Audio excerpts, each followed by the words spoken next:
مانگی پیرۆزی ڕەمەزان میوانمان بوو. جومعەی پێشوو ئەم کاتە بە ڕۆژوو بووین، بەڵام میوانەکە ڕۆشت. گومانی تێدا نییە هەموو میوانێک ڕۆژێکی هەیە لەو ڕۆژەدا دەڕوا و کۆتایی پێدێت. ئێمەش بە هەمان شێوە دەبێت ئەوە بزانین هەموو شتەکان دەڕۆن کۆتاییان پێدێ، ڕۆژێکیش دێت من و تۆ لەم دنیاەدا ڕۆژێک دێت کۆتاییمان پێدێت. خۆشەویستی خوا صلی الله علیه وسلم دەفەرمێ مرۆڤی عاقڵ ئەو مرۆڤەیە خۆی بۆ دوای مردن ئامادە دەکات، چونکە ژیان لەم دنیاەدا میوانییە. وەکو وای لە خانوویەکی کرێدابی مڵکی تۆ نییە و خاوەنی تۆ خاوەنی ئەو خانووە ئەم دنیایش تۆ خاوەنی نیت. خۆشەویستی خوا صلی الله علیه وسلم لە حەدیثێکی صحیح جامع صغیرە هاتۆ دەیفەرموو ما أنا في الدنيا إلا كراكب استظل تحت شجرة ثم راح وتركها. من و دنیا چۆنین؟ نمونەی من و دنیا وەکو نمونەی کەسێک وایە ڕێبوارێک بێ بە ڕێگایەکدا بڕواتە بن دارێک، سێبەری دارێک ئیسراحەتێ بکە و ماندووبوونێک دەربکە و پاشان بڕوات. ئەمە نمونەی من و دنیاە. ئەمە نمونەیەکە بۆ من و تۆش بە هەمان شێوە. ڕەمەزان ڕۆشت، بەڵام ئێمەش دەڕۆین بە هەمان شێوە. بەڵام گرنگ ئەوەی ئایا چیمان بۆ دوای مردنمان ئامادە کردووە. ڕۆژێک دێت کۆتایی بە ژیانی ئێمەش دێ، بەڵام پێش ئەوە پێویستە خۆمان ئامادەکەین، چونکە دوای مردن خۆ ئامادەکردن نییە دووبارە بگەڕێمە بۆ ژیان و ژیانێکی نوێ دەست پێ بکەم. خۆشەویستان، کاتێککە مانگی ڕەمەزان تەواو دەبێ ئەوە بزانین تەواوبوونی مانگی پیرۆزی ڕەمەزان معنای ئەوە نییە کە ئێمە مۆڵەت وەرەگرین بۆی کە ئیتر واز لە عیبادەتی خوا بێنین. کۆتایی هاتن بە مانگی ڕەمەزان مۆڵەت نییە و ئیجازەیەک نییە وەری بگری بۆی کە واز لە عیبادەتی خوا بێنی. تەواو هەتا ساڵی داهاتوو خوا حافیز نوێژ و ڕۆژ و عیبادەت و قورئان خوێندن و شەو نوێژ و هەموو شتێک. کەواتە تۆ ناچتە ناو مۆڵەتی و ئیجازەیەکەوە، ئیجازەیەکت پێ نادرێ هەتا ساڵی داهاتوو خوات لەگەڵ تۆ پێویست ناگا عیبادەتی خوا بکەیت. نەخێر، کەواتە ڕەمەزان فێرمانی کرد، ئەو مانگە پیرۆزە فێری ئەومانی کرد کە ئێمە دەتوانین شەو نوێژ بکەین، کە ئێمە دەتوانین بە ڕۆژوو بین، کە ئێمە دەتوانین نوێژ بکەین، کە ئێمە دەتوانین قورئان بخوێنین، کە ئێمە ئەتوانین نوێژی جەماعەت بکەین. فێرمانی کرد. بەڵام ئێستا خێرە سارد بووینەوە؟ ئێستا خێرە وازمان لە عیبادەتی خوا هێنا؟ ئێستا خێرە کەسانێکی زۆر هەیە لە چکەکەیان فڕێدا ئەو جلەکە کردویانە بەریان ئەو پۆشاکیان کە لە بەریاندا بوو وازیان لێهێنا؟ مرۆڤی عاقڵ پێغەمبەری خوا دەفەرمێ صلی الله علیه وسلم عاقڵ و تێگەشتوو ئەو کەسەیە خۆی بۆ دوای مردن حازرکە. کەواتە عاقڵ ئەو کەسە نییە بە ناوی سەقافەت و ڕۆشنبیریەوە وەڵا نابێت لە چکەمە دواکەوتنە، هەر بڵێ دواکەوتن ئەو ڕۆژەی کەوتیان پەروەردگارت کێیە، ئەو کاتە ئازانی تۆ دواکەوتترین مرۆڤی لەسەر زەویە. تۆ لە هەموو کەسێک دواکەوتوتر بوویتە، تۆ لە هەموو کەسێک نەفامتر بوویتە کە ڕێگای خوات نەگرتووە. کەواتە بزانە مانگی ڕەمەزان تەواو بوو، مۆڵەتمان پێ نادرێ وازە عیبادەتی خوا بێنین. ئیتر تاو نوێژی جەماعەت ناچمە مزگەوت، قورئان ناخوێنم. کەواتە ڕەمەزان فێرمانی کرد ئێمە دەتوانین عیبادەتی خوا بکەین. لاشەکەمان لاشەی هەفتەی لەمەوە پێشە، دە ڕۆژ لەمەوە پێشە، نەگۆڕاوە. دەست و قاچمان لە دەست نەداوە، چاومان لە دەست نەداوە، بەڵام دڵەکانمان خاو بۆتەوە، ئیمانەکەمان خاو و زەعیف بۆتەوە. ئەگینا لاشەکەمان لاشەکەی دە ڕۆژ 15 ڕۆژ لەمەوە پێشە کە دەمانتوانی هەموو شتێکی چاکە بکەین بە ئیزنی خوا. کەواتە زەعیفی ئیمانەکەمانە کاتێکە سارد ئەبینەوە لە عیبادەت و خواپەرستی. کەواتە بزانە دوای مانگی ڕەمەزان مۆڵەتت پێ نادرێ بۆ خۆت لە ماڵەوە بی، نوێژەکانت لە مزگەوت نەکەی، قورئان نەخوێنی، زیکری خوا نەکەی، شەو نوێژ نەکەی، ئەمە مۆڵەت نییە. ئەمە شەیطانە مۆڵەتی بە تۆ داوە، نەک ڕەحمان. چونکە خوای گەورە دەفەرمێ واعبد ربك حتى يأتيك اليقين. أي محمد صلى الله عليه وسلم عبادتي خوابك حتى أو روحي دمريت.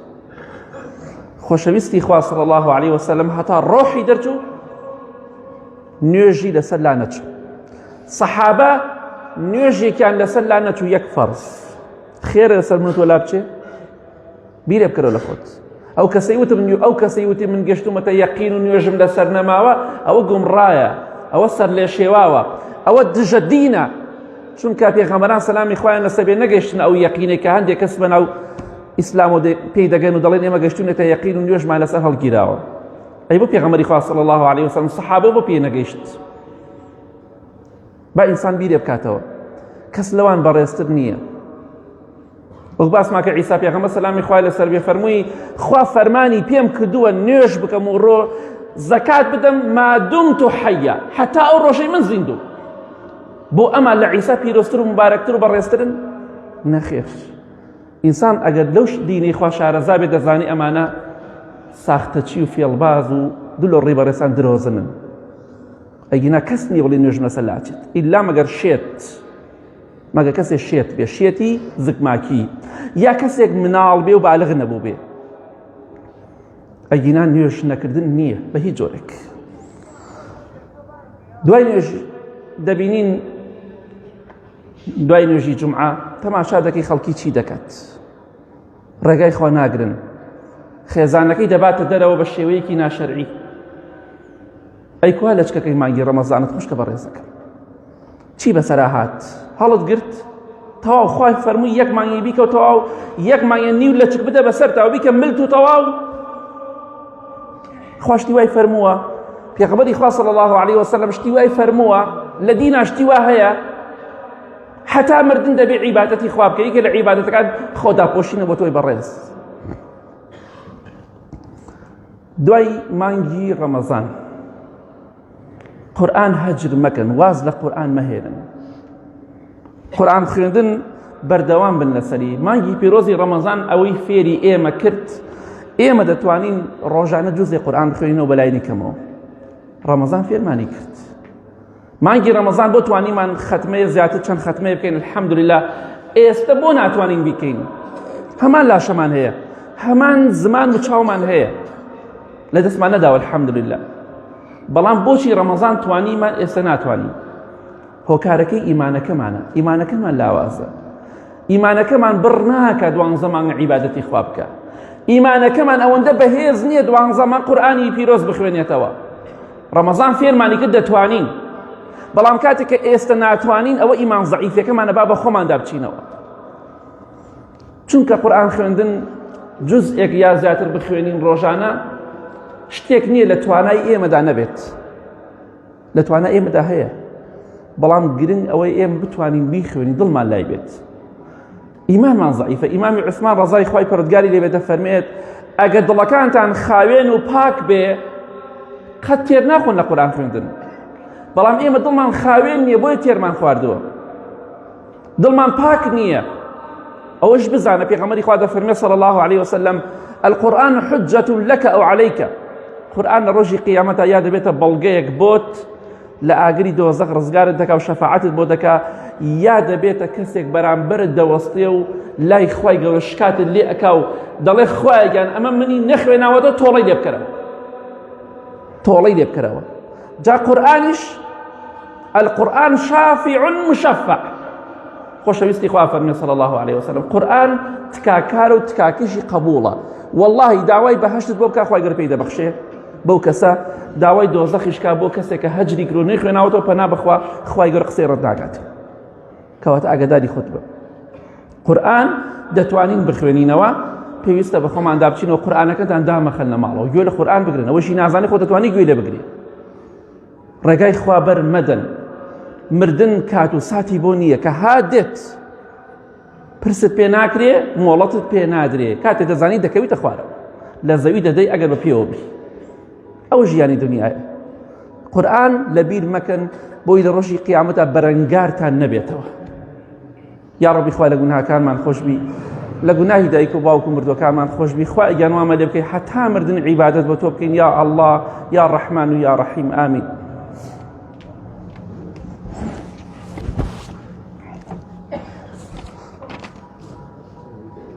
الحمد لله والصلاة والسلام على رسول الله وعلى آله وصحبه ومن والاه. خۆشەویستان، هەندێک ئافرەت هەیە دەبینیت بە سووف فانیلەیەک شتێک دروست دەکات، بەڵام ئەوەی کەشی شارەزا بێت دەزانی دوایی دەتوانی شوێنەکەی ڕای بکێشی ئەو شوێنێکە هەر هەمووی دووبارە ئەو خۆی لێ بکەیتەوە، دووبارە بکەیتە سووفەکە و فانیلەکە یاخود ئەو شتێکە دروستت کردو کۆتایی پێبێ، ڕایەکێشی خەت بە خەت دێت لەگەڵ دەستا. ئایا ئینسانێک ئەگەر ڕۆژانە ئەمە بکات، شتێک دروست بکات، حتا ئێوارە ملی داگرێت و شتێک دروست کات و ئێوارە ڕای کێشێت و دووبارە ئەو خۆی لێ بکاتەوە، دووبارە لولی بکاتەوە، ئەمە چی پێدەوترێ؟ ئەمە ئینسانێکی نەفام و نەزانی پێدەوترێ. خوای گەورە دەفەرمێ ولا تكونوا كالتي نقضت غزلها من بعد قوة أنكاثا. نەکەن وەکو ئەو کەسانە بن کە خوریەکان ڕیسەکان دەکەن بە خوری، ڕیسەکان دەکەن بە خوری، واتە هەرچیان کردووە دووبارە کۆتایی پێدەهێن و خۆی لێ دەکەنەوە. دەڵێن ئافرەتێکی شێت هەبوو لە شاری مەکە، هەتا ئێوارە تەشی دەڕێسا و شتی دەکرد و بەڵام ئێوارە هەمووی هەڵەوەشاد. خوای گەورە دەفەرمێ ئێوەش ئاوا مەکەن، تۆش ئەو عیبادەت و خواپەرستەی کە کردوتە بەردەوام بە لەسەری. ڕەمەزان دەڕوات، بەڵام عوبودیەت و عیبادەتکردن بۆ خوای گەورە کۆتایی پێ نایە. مانگی ڕەمەزان دەڕوات، مانگی عیبادەت، بەڵام 11 مانگەی تریش مانگی عیبادەت. ڕاستەکی ڕەمەزان عیبادەتی زیاتر تێدایە، بەڵام دوای ڕەمەزانیش عیبادەت هەر بەردەوامە. نوێش پەیوەندی بە ڕەمەزانەوە نییە، عیبادەتی خوا پەیوەندی تەنها بە ڕەمەزانەوە نییە، کۆتایی پێ نایە. بۆیە تۆ عەبدی خوا بە، عەبدی خوا بە لە هەر 12 مانگەکەدا، لە هەموو تەمەنتا مانگێک تەنها عیبادەت بە خوا مەکە، بەس بیرێ وکرە و یعنی بیرێ لە خۆت بکەرەوە. تۆ لە 12 مانگا یەک مانگی عیبادەت بە خوا دەکەی، لە 12 ڕۆژە یەک ڕۆژێک نوێژ دەکەی، لە 12 ڕۆژدا یەک ڕۆژ قورئان دەخوێنی، لە 12 ڕۆژدا یەک ڕۆژ خوات لە بیرە. ئایا ئەمە شەرمەزاری نییە بۆ قیامەتت؟ ئایا ئەمە قیامەتت خراپ و ڕەش ناکات؟ چی ڕوویەکەت هەیە لای خوای گەورە؟ بەم شێوەیە بگەیتە خزمەتی خوای گەورە. حەقی خوا کۆتایی پێ نایە، حەقی خوا عیبادەتە. پێغەمبەری خوا صلی الله علیه وسلم فەرمووی حەق و مافی خوا بەسەر بەندەکانەوە زانی چییە؟ ئەی معاذ ڕەزای خوا لێ بێ فەرمووی نە، خوا و پێغەمبەری خوا صلی الله علیه وسلم باشتر دەزانن. فەرمووی حەقی خوا، مافی خوا بەسەر بەندەکانی ئەوەیە کە عیبادەتی بۆ بکەن، و مافی بەندەکانیش بەسەر خواوە. ئەمە خوای گەورە و فەزڵ و کەرەمێک دایناوە لەسەر خۆی، ئەوەی عیبادەتی بۆ بکە عەزابی نادات، نایخاتە جەهەنەمەوە. کەواتە مافی خوا کۆتایی پێ نەهاتەوە. دوای مانگی ڕەمەزانیش بە هەمان شێوە پێویستە عیبادەتی خوا بکەیت، چونکە ئەڵڵا پەروەردگاری ڕەمەزان و غەیری ڕەمەزانە. لە دینە شتێک هاتووە، ئاەتێک حەدیثێک هاتووە بڵێ مانگی ڕەمەزان نوێژ بکە و عیبادەت بکە و تەواو. خوای گەورە بە پێغەمبەری خوای صلی الله علیه وسلم فەرموو من 5 نوێژم لەسەر خۆت و ئومەتەکەت فەرز کردۆ مانگی ڕەمەزان، شتی وای فەرموو خوای گەورە؟ ناوەڵڵا. کەواتە بەردەوام بە لەسەر عیبادەت و خواپەرستی.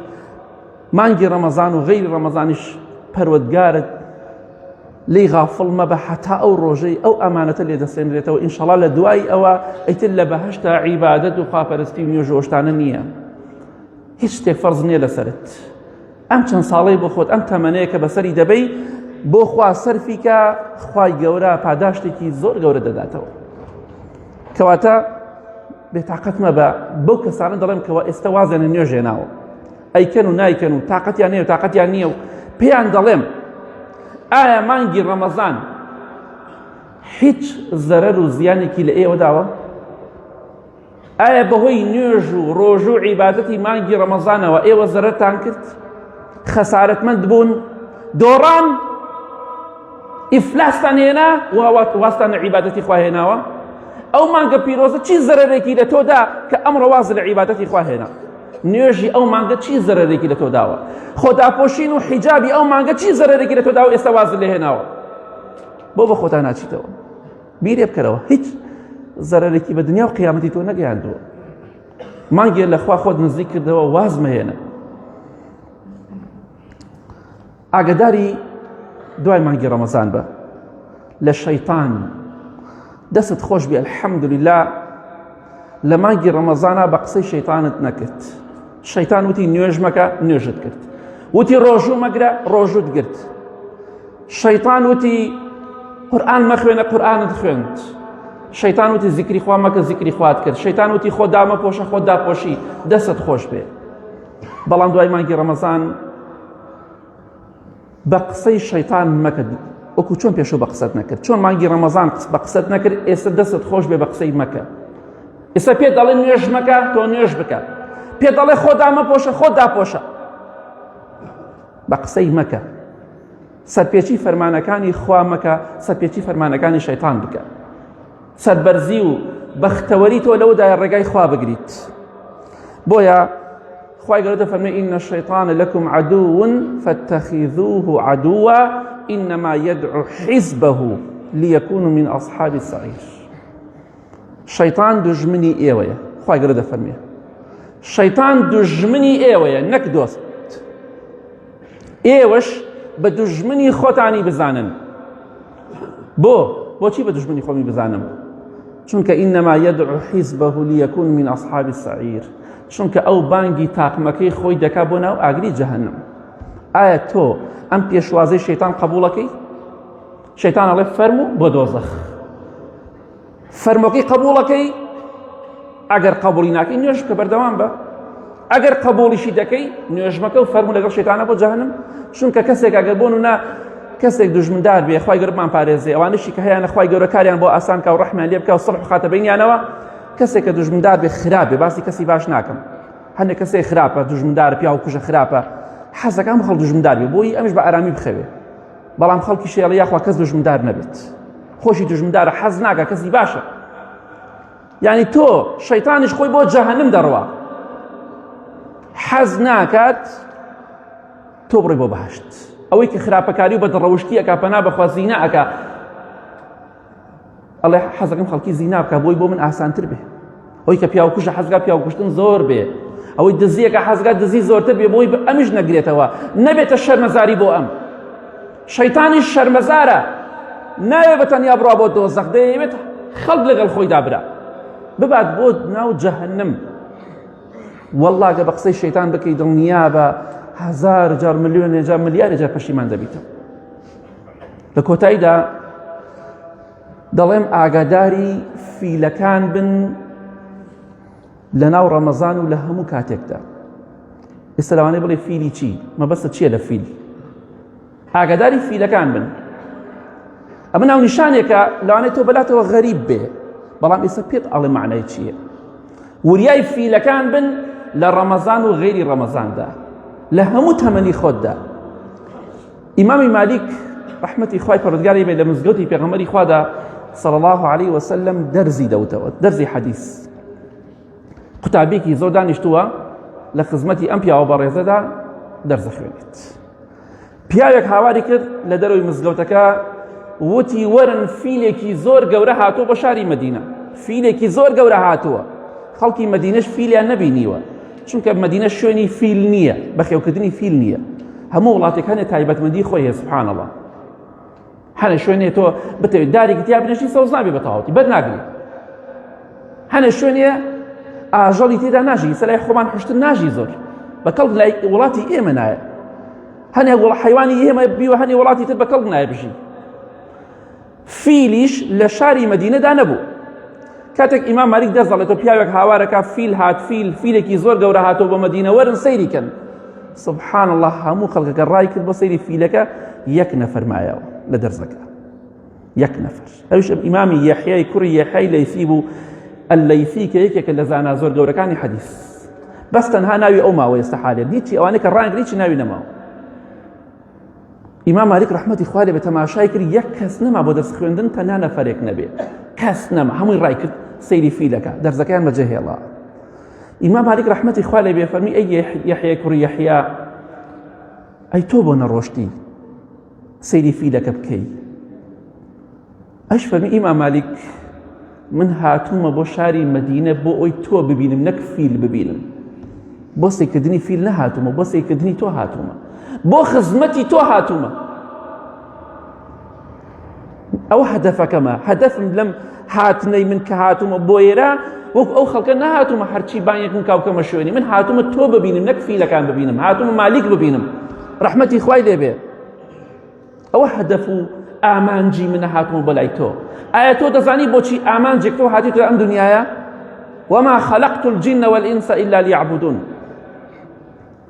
بەڵێ خوای گەورە دەفەرمێ جنۆکە و ئادەمی زادم دروست نەکردو ئیلا بۆ عیبادەت نەبێ کەواتە هەدەف ئامانج مەبەست لە دروستکردنی من و تۆ عیبادەتی خوایە تۆش وەکو خەڵکی خراپ مەبە ئاگادار بن هەر کەسێ بانگی کردی ڕام مەکە ئاگاداری فیلەکان بن ئێستا فلیمەکان زنجیرە دراماکان گۆرانیەکان خراپەکاریەکان و حرامەکان فیلەکانن خەڵکی بەرەوپیریان دەڕوات ئاگاداری ئەو فیلانە بە هەموو کاتێ سەرنج ڕاکێشن دێن بۆ لای تۆ سەرنج ڕائەکێشن دەبینی بەداخەوە کاتی تەراویح دەبینی خەڵکێکی زۆر دەڕواتەوە وەڵی چەند ئاجار پرسیارم لە مزگەوتا لە خەڵکرەوە بۆ ئەڕۆیتەوە کاتی تەراویح ناکەی بەس عیشاکە دەکەی ئەی وەڵی مامۆستا فلیمەکەم لە دەست دەرەچێ فڵان فلیم ئەمە فیلەکانە ئاگاداری ئەم فیلانە بن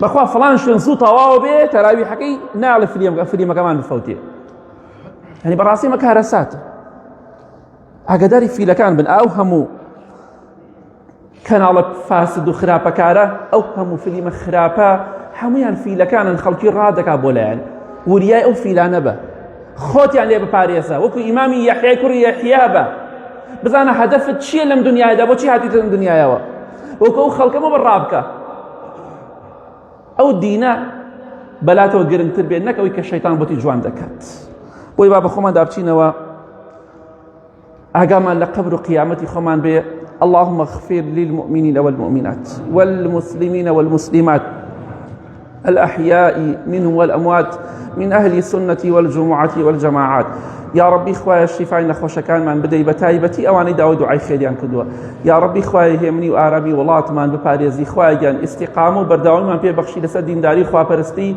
يا ربي خوايا آخر من بخير بجيري يا ربي خوايا بردوام من كي استقامة من ببخشي يا الله خوايا باراني برحمة من ببارينا خوايا جان رحم ومهرباني خود برجينا بسرمانا آمين آمين آمين وصلى الله على محمد وآله وصحبه أجمعين